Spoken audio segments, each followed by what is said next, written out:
Hi everyone, this is acyuta-bhava from Nightlight Astrology, and today I'm making a video to catch up on Mercury's retrograde. Now, Mercury turned retrograde on the 17th of the month. I have not caught up with it in a video since the very beginning of the month when I did my monthly overview, so I'd like to do that today. And there's a few thoughts that I want to present today. If you want to look for a more mundane interpretation, you can go back to my overview at the beginning of the month. What I'm going to say today is a little bit more philosophical and spiritual, but it does get to, I do have a few practical takeaways that I think are really helpful and applicable, hopefully. So let me show you this transit on the screen right now for starters. And in true Mercury retrograde form, I had to remake this video several times today because of glitches. So I'm just hoping to God that this works this time. All right, so here's Mercury in its retrograde. It is in Jupiter's sign of Pisces in a whole sign sextile to Jupiter with reception, which is good, but both Mercury and Jupiter are debilitated. Mercury retrograde and fall and detriment, and Jupiter in its fall. It's a really interesting moment where Jupiter and Mercury are trying to work together on something, but both of them are in kind of a difficult position. So what does that mean? Well, there's a number of ways of thinking about it, and hopefully this will be simple and just give you a few good things to think about. But again, I think this is the more spiritual, sort of philosophical take on the transit. So first of all, we have to start off with understanding what Mercury and Jupiter are. Let's think, for example, about Mercury and Jupiter in ancient astrology and Mercury's role as the planet of reason and Jupiter's role as the planet of faith. Well, faith and reason are sort of opposed to one another. Inquiry, intellect, rationality, and let's say faith that comes from higher authority. Very different, right? For example, when you think of the power of the law, the power of the legal institution, let's say in the United States, or the power of the government, where is that derived from? Well, it's derived from people starting with axiomatic truth claims about the nature of reality, of soul, of justice, of truth, of goodness, of fairness, of equality, etc. Those are axiomatic starting points. For example, the claim, I've mentioned this in so many videos, the very basic claim that the founding fathers had in the United States that all beings, all souls are created equal. That's a faith claim, right? But our legal institution is rooted in such claims. So it's Jupiterian. At the same time, it's construed of all sorts of technical and well-reasoned and intelligent laws and codes, and they form the sort of infrastructure of the legal system. So you have Mercury and you have Jupiter. You have judges with their authority invested in them by the power of the institution, which is grounded in metaphysical claims about the nature of reality and people and justice, again, like that. And then you have the letter of the law, the actual rationale of the law, which lawyers are experts in and so forth.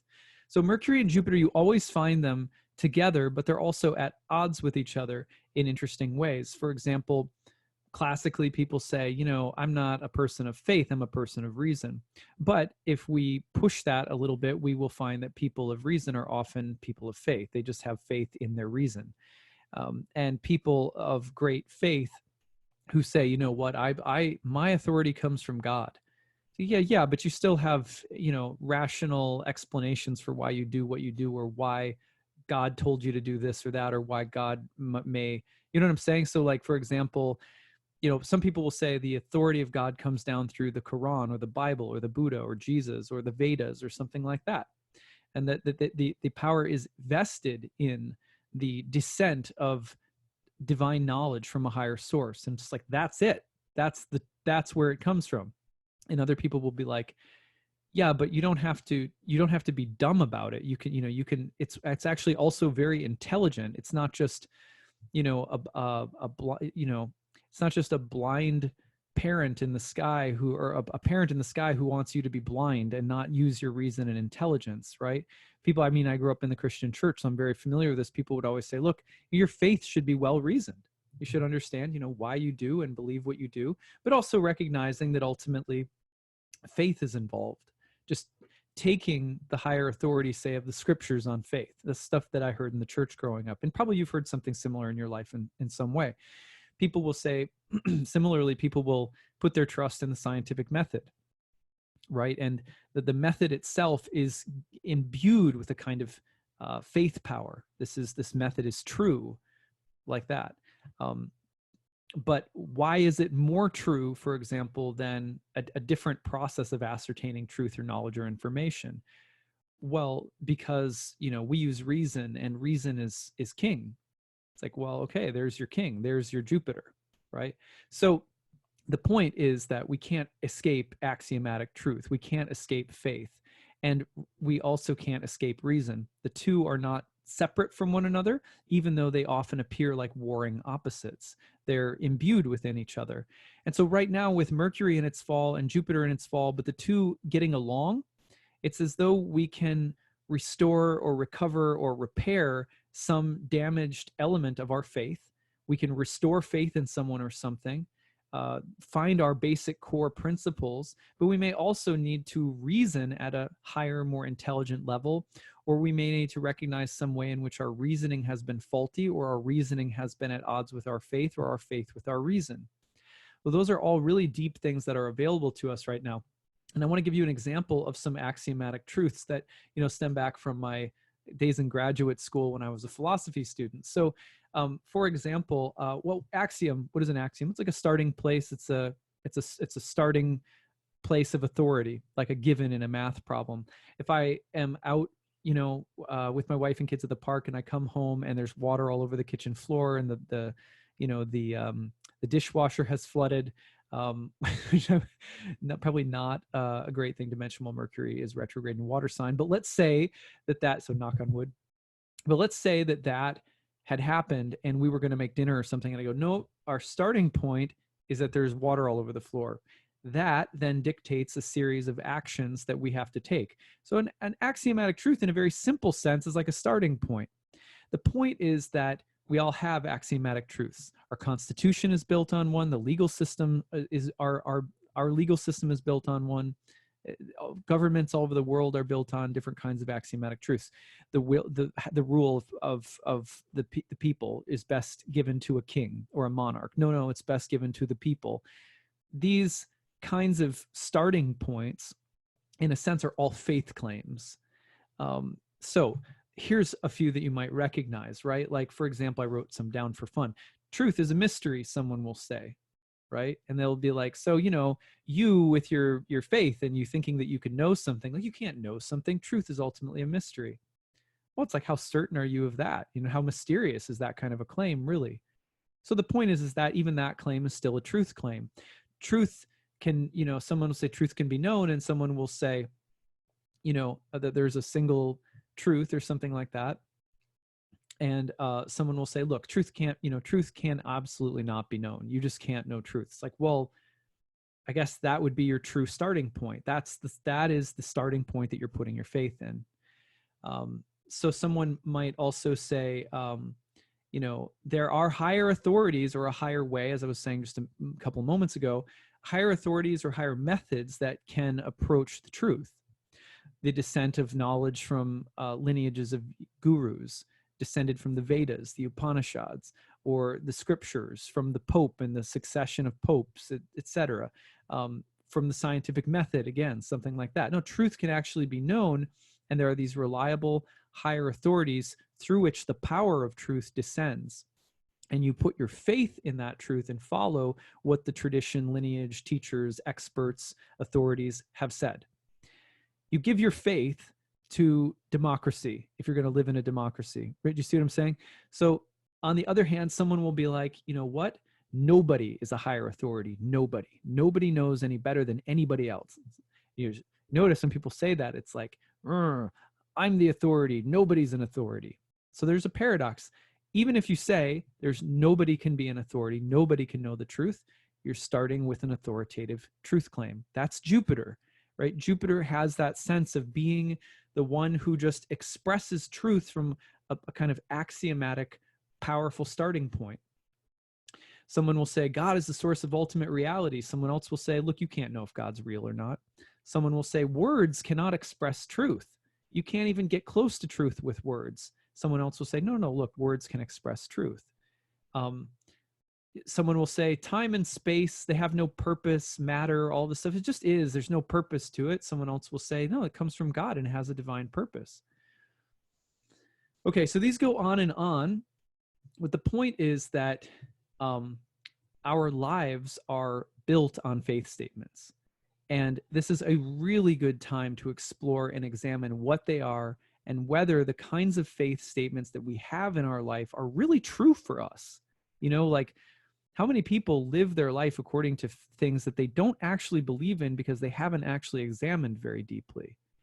And it takes some real commitment. It takes some real time, some real blood, sweat, and tears to think and critically reflect upon the nature of our existence, of why we are here, of the nature of reality, of God, of the soul. You know, what to speak of the everyday stuff of our life, right? Like our jobs, the projects at work, our relationships, our kids, our parenting strategies, our financial strategy, our self-care habits.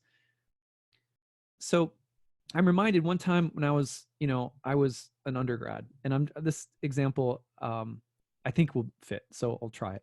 When I was an undergrad, I was studying philosophy, and in my freshman year, there were some people who had to be there because they were picking up electives, and there were some of us that were there because we really wanted to study philosophy. I'll never forget this one kid who was on my dorm. He lived in my dorm on my floor. He was a really nice guy, but he was total like athletic type of guy. And I'm not dissing people who are into athletics at all, and not trying to be elitist here by saying this, but I think this is a good example. He's in the class and he was like, I could tell he was getting really frustrated with the level of critical thinking involved. He was going for a business major, and it was not, you know, it was not important for him to be thinking about the nature of the soul or God or reality or anything like that.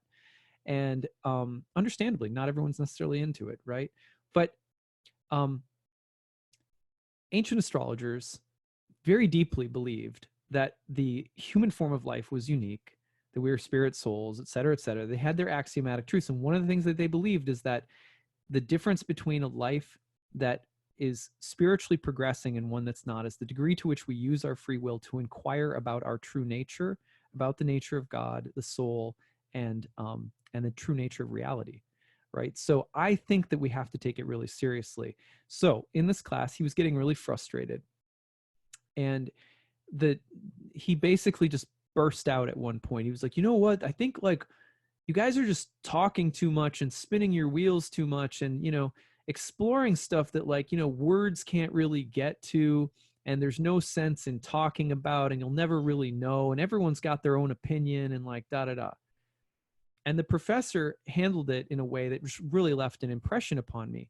He said, well, how do you know that nobody can know? And how do you know that words can't speak to the nature of truth?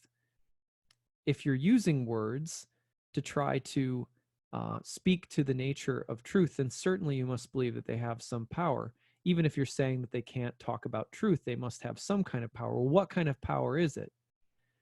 Right? And I saw the kid stop, and I saw him go from frustrated to being taught how to think.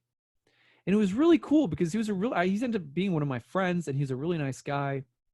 And like, I watched him throughout that course. Like me, I was someone who was already so into philosophy by that point, but this was a guy who was not really interested in it. And I watched him actually become interested in it. He didn't go on to become a philosophy major or anything.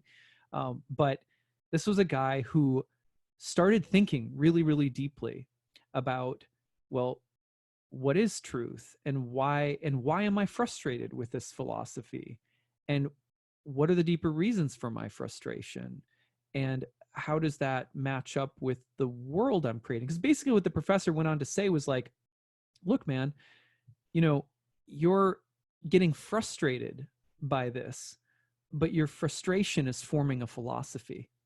And if you're unconsciously forming a philosophy based on your frustration with your own intellect, with your own mind, with learning or studying or, you know, like that, you're going to end up, your beliefs will unconsciously shape your life in a way that says, I'm frustrated because I don't think I'm smart, or I'm frustrated because I don't think I can know anything, or, you know, I'm frustrated because I think that inquiry is pointless, or something like that.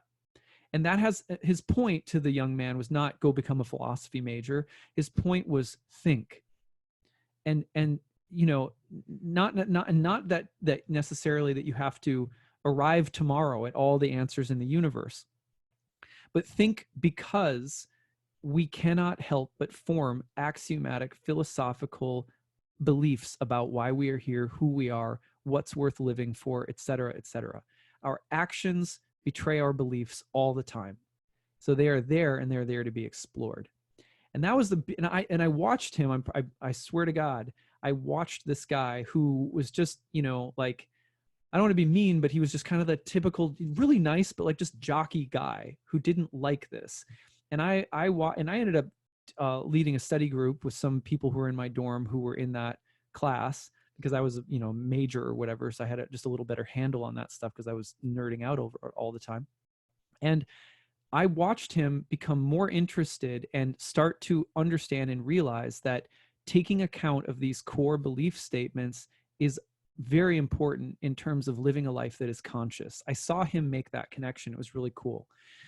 Now, that is something that we all need to do all the time, because again, I don't mean to make this sound elitist, because actually we are all exactly like that person in the class that I've just described, myself included, very frequently. We very frequently act and behave according to beliefs and the power of those beliefs that motivates action and that says, do this or do that. Why? Well, because 2-3 levels down, oftentimes on the unconscious, there's a belief telling us that that's what we're supposed to be doing, because that's the kind of person we are, that's the kind of self we are, that's the kind of universe we live in. So ancient astrologers, their axiomatic truth was that we use astrology, fundamentally, we use astrology to get in touch with ultimate reality, with the higher self, with truth. They believed it was actually accessible, and they believed that inquiry into the nature of these higher forms was very important. For example, when we have a Mercury Jupiter transit, it's not just an opportunity to, like, you know, it's not just like, heads up, you know, your computer might melt down, which, you know, or the dishwasher might spill all over the floor. Now I'm really worried about my dishwasher. But anyway, they weren't just saying that, right? They were actually also saying, look, you know, when you study these forms and the archetypal tensions inherent in these forms, and then see them in your own life, it's as though you access a more intelligent way and a more reflective way of moving through your life. So it is a very good time when Mercury and Jupiter are in cahoots, but both are in their fall, to figure out, what are my axiomatic truths in any area of my life? And do they need to be repaired, revised, or restored in some way? And finally, you know, can I deepen my views and make them more intelligent while also deepening my faith in them? And then, you know, can I basically, am I walking my talk? Am I trying to walk my talk? You know, we have to be like merciful, you know, like my philosophy professor didn't say to that guy, oh, you're stupid for not thinking more deeply about what you believe and get out of the class. He helped him. Well, similarly, we have to be really gentle with ourselves. Sometimes there's like a higher teacher in us that has to just kind of bring us along and help us think through things. And we have to be very patient with our process too, because we're not necessarily going to figure out. It's hard. It's sometimes very hard to understand where the deeper layer of our beliefs is coming from. What is its history? What is its origin? Why is it there? But, you know, knock and the door shall be opened. This is a perennial mystical belief that when you inquire, when you use the unique form of the human life, the human incarnation as a spirit soul to inquire, that you have the potential to start opening your eyes and becoming more conscious. And that was an axiomatic truth that ancient astrologers held. So I hope that this was interesting and useful and fun. It took me a few takes, but nothing ended up being terribly wrong at the end. So I'm gonna publish this and hope all goes well. I'd love to hear your stories and comments in the comment section below. What are the axiomatic truth claims that you are exploring right now? What are you learning? What are you thinking? What are you revising in your life? What new principles are you adopting? I'd love to hear from you guys. So that's it for now. We'll come back for more soon. Lots more to talk about this month still. Okay, take it easy. Bye.